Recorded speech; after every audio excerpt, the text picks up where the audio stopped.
When I started my first YouTube automation channel, I tried several different approaches until I found the right one for high quality voiceovers that actually worked. Now, initially, the idea of voiceover seemed challenging, but I've come to realize that it's really all about learning and refining a new skill. I want to share with you what I learned during this journey, which will help you craft the perfect voiceovers for your content.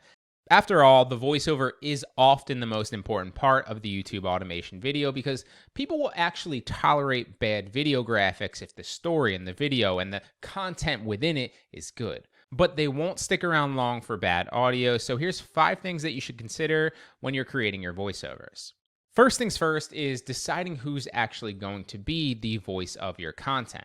While hiring a pro voiceover artist sounds great, it's not always practical, especially when you're just starting, and many creators, including myself, start by using their own voices and then change later.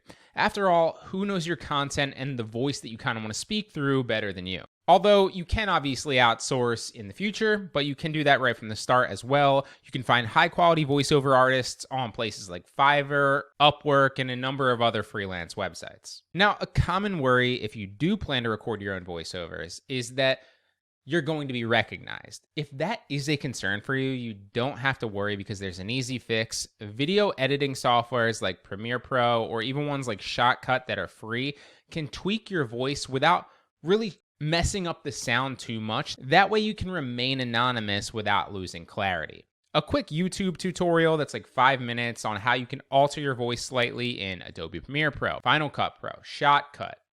Literally any editor will allow you to do this. Now, furthermore, if you're still unsure about using your voice or you want a different style, text-to-speech software can be a great option in some aspects.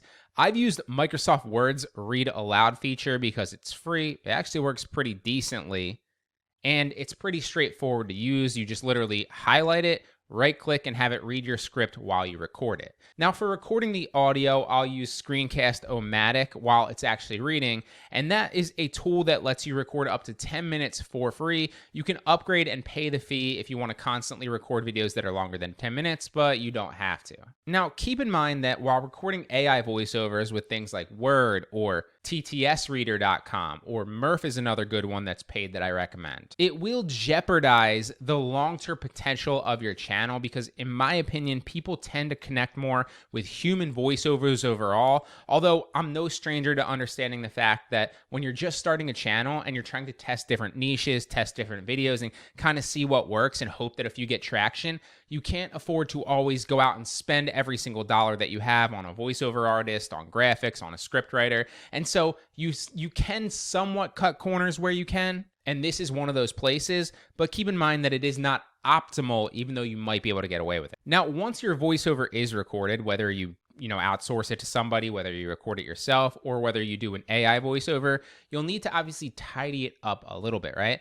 This means that you need to cut out any unnecessary pauses. And if you do decide to use Screencast-O-Matic, you can do this directly in that app after you record it, a lot like an editing software like Premiere Pro, for example. But if you do have an editing software like Premiere Pro or Final Cut Pro, then it does kind of make it a little bit easier to download the actual voiceover and take it into one of those so you can expand it and make it more crisp and clean. Ultimately, creating a voiceover is a journey of exploration and learning for you, right? You got to figure out what works best for your niche, what works best for your videos, and ultimately what works best for your budget, right? Because like I said before, you want to potentially outsource all of these to a human or record them yourself. But if you don't have the time or you don't have the money to do so, then other options might be the best bet in the beginning. But whatever you do, the key thing here is you need to make sure that your voiceover connects with your audience and enhances your content.